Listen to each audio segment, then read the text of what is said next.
성도님들 시편 42편 읽어보시면 딱 느껴지시겠지만 시편 42편 이 말씀의 저자는 성전을 굉장히 그리워하고 있습니다.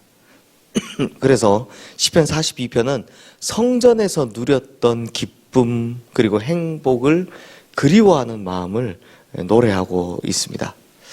그런데요, 이 시편 42편의 저자 시인이 도대체 누군지는 모르지만 이 사람이 지금 어디에 있는지 한번 보십시오. 우리 6절 말씀 함께 읽어보겠습니다. 내 하나님이여, 내 영혼이 내 속에서 낙심이 되므로 내가 요단 땅과 헤르몬과 미살산에서 주를 기억하나이다. 자, 여기 보시면 세 지명이 나오죠. 요단 땅과 헤르몬과 미살산에서 주를 기억하나이다. 그러니까 지금 이 시인이 있는 곳이 어디냐? 먼저는 요단 땅입니다. 요단은 이 팔레스타인 지역을 딱 절반으로 나눠 흐르는 강이 하나 있죠. 요단강을 중심으로 한 땅입니다. 다들 아시다시피 요단강은요, 이 팔레스타인 지역 사람들에게 있어서 생명의 젖줄입니다. 그 강을 중심으로 둘러싼 기름진 땅에서 먹을거리를 얻고 거기서 삶의 풍요를 누리고 있는 겁니다. 그리고 이 요단을 따라 쭉 올라가서 북쪽으로 올라가면 요단강을 발원하는 산을 만나게 되는데 그 산이 바로 이 팔레스타인 북쪽 끝에 있는 헤르몬 산입니다. 헤르몬 산이 높다 보니까요, 그 지역에서 특이하게 만년설이 있습니다. 그러니까 이 봄이 되면 만년설이 녹으면 거기서부터 물이 쭉 흘러서 요단강의 수원지, 이제 발원지가 되는 겁니다. 그리고 미살산, 봉우리는 그 헤르몬 산의 작은 봉우리를 말하는 겁니다.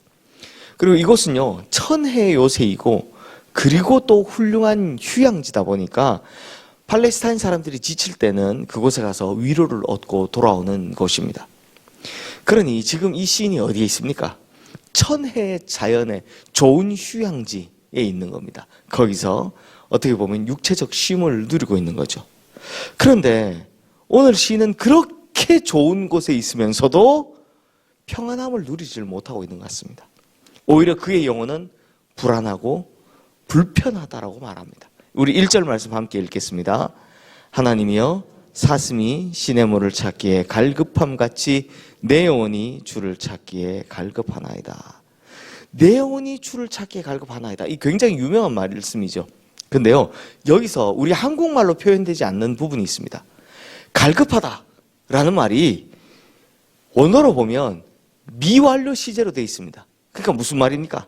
계속 갈급하다라는 겁니다. 언제까지? 완전함이 채워질 때까지, 목마름이 채워질 때까지, 갈증이 해결될 때까지 계속해서 갈증을 느낄 수밖에 없다. 갈급함을 느낄 수밖에 없다는 겁니다. 이게 무슨 말이냐? 하나님께서 내 영혼 채워주실 때까지 나는 계속해서 갈급하고 계속해서 갈증을 느끼는, 하나님을 그리워하는 이 갈증 중에 있다는 고백입니다. 그래서 2절 말씀에서 이렇게 고백하는데요, 우리 2절 말씀도 함께 읽어보겠습니다. 내 영혼이 하나님 곧 살아계시는 하나님을 갈망하나니 내가 어느 때에 나아가서 하나님의 얼굴을 배울까. 여기서도 똑같이 갈망하다가 미완료 시제로 되어 있습니다. 그런데요, 이 시인이 지금 여러 가지 이유로 하나님께 나가고 싶은데 못 나가고 있다는 것은 확실합니다.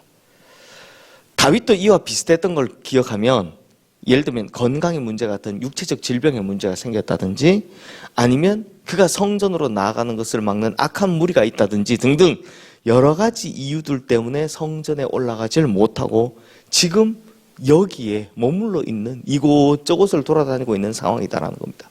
근데 내일 보게 될 시편 43편의 답은 나옵니다. 제가 이때만 해도 답을 몰랐는데 시편 43편은 답이 나오더라고요. 그러니 성전에 가고 싶은데 갈 수 있다 없다? 못 갑니다. 그러니 사람이 그렇잖아요. 못 가게 하면 더더욱 그리워집니다. 성전을 가고 싶은데 성전을 못 갈 형편이 있으니 더더욱 그리운 겁니다.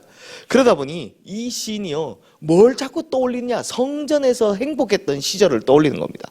그게 4절 말씀인데 우리 함께 읽어보겠습니다. 내가 전에 성의를 지키는 무리와 동행하여 기쁨과 감사의 소리를 내며 그들을 하나님의 집으로 인도하였더니 이제 이 일을 기억하고 내 마음이 상하도다. 그러니까 전에는 어땠다는 겁니까? 성의를 지키는 무리와 함께 동행하고 성전에서 기쁨과 감사의 시간을 보냈는데 지금은 그렇게 할 수 있다 없다? 못하니까 너무 갈증이 난다. 성전이 그립다라는 이야기를 하고 있는 겁니다. 하지만 성도님들, 이 시인이 간과한 게 하나 있습니다. 그게 뭐냐? 우리 성도님들은 이제 다 아실 겁니다. 하나님은 성전에도 계시지만 성전에만 계십니까? 아니죠. 내가 있는 곳이면 어디든지 항상 우리와 함께 하시는 분이시다라는 겁니다. 이유가 뭘까요? 이유는 내가 바로 성전이기 때문입니다. 우리가 바로 하나님의 성령이 거하시는 성전이기 때문입니다. 고린도전서 3장 16절 말씀이 나오죠. 시인은 이게 구약 시대니까 그걸 잊어버리고 있었던 것 같습니다. 그러나 시인은 이 고백을 하면서 하나님께서 주신 깨달음 하나는 확실하게 얻게 됐습니다. 그게 뭐냐면 5절 말씀입니다. 함께 읽어보겠습니다. 내 영혼아, 내가 어찌하여 낙심하며 어찌하여 내 속에서 불안해하는가? 너는 하나님께 소망을 두라. 그가 나타나 도우심으로 말미암아 내가 여전히 찬송하리로다. 시인은 이런 갈증 또 이런 고민 중에 기도하던 중에 뭐 하나만큼은 확실하게 깨닫습니까? 하나님이 도우신다라는 것만큼은 확실하게 깨닫습니다.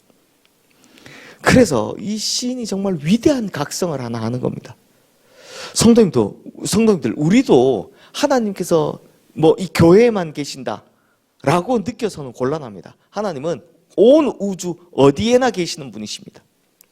그러니 우리의 집에서도 일터에서도 하나님은 계셔서 우리와 항상 동행하시고 우리를 항상 인도하시는 분이십니다. 그러므로 어떤 상황이 있든지 우리는 하나님과 함께 있다라는 사실을 반드시 기억하시기를 바랍니다.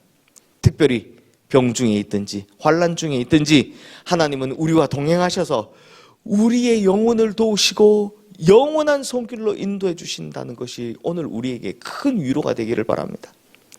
또한 이 시인의 고백을 통해서 우리가 기억해야 될 사실은 자유롭게 성전을 출입하는 자가 누리는 기쁨과 행복입니다. 시인은 어떤 이유가 있어서 성전에 올라가지를 못하는 겁니다. 그런데요, 성도님들, 생각해 보니까 이거는 어떤 느낌인지 제가 다 알지는 못하지만 예를 들면 딱 우리보다 한 세대 위의 조상들만 해도 교회에 나가는 게 그렇게 쉽지 않았습니다. 그리고 지금 여기 계신 우리 성도님들 세대 중에는 교회 나가는 것 때문에 핍박받았던 세대들 계셨을 겁니다. 뭐 저도 들었지만, 저 어릴 때도 들었지만 뭐 성경책 숨겨놓고 다녔다, 뭐 장독 안에 숨겨놓고 다녔다, 뭐 성경책 들어갈 때 여기 놔두고 들고 다니면서 다녔다, 막 성경책 찢기면서 교회 다녔다, 뭐 이런 이야기도 정말 많이 들어봤습니다. 이뿐만 아니라 지금 동시대를 살아가는 저 북녘 땅에 있는 동포들 보면 자유롭게 성전 출입할 수 있습니까? 없습니까? 안 됩니다. 지금도 신앙의 자유가 없는 나라에서 사람들이 성전 출입하는 게 어려운, 이 교회 다니는 게 어려운 거 얼마나 많습니까? 하지만 우리는요, 얼마든지 성전에 출입하며 찬양하며 기도하며 하나님 말씀 볼 수 있지 않습니까? 예배만 해도 얼마나 많습니까? 매일 예배가 있습니다. 이것은요, 하나님께서 우리 세대에 주는 특권이고 자유입니다. 놀라운 일입니다. 그러니 우리 성도님들 그냥 뭐 하나님은 어디에 계셔라는 걸 핑계 삼고 그렇게 있지 마시고요, 교회에 마음껏 올 수 있는 이 자유를 마음껏 누리시기를 바랍니다. 성도님들, 하나님께서 이런 자유를 주셨을 때 이 자유를 마음껏 누리는 것도 축복이고 지혜입니다. 그러니 예배 드릴 수 있는 자유, 찬양할 수 있는 자유, 기도할 수 있는 자유 가운데 우리의 영혼이 새로움을 얻고 갈증을 해소하고 치유되는 놀라운 은혜의 시간을 매일같이 누리시는 우리 모든 성도님들 되시기를 주님의 이름으로 축원합니다. 이 시간 오늘 주신 말씀 기억하며 함께 기도하겠습니다.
네.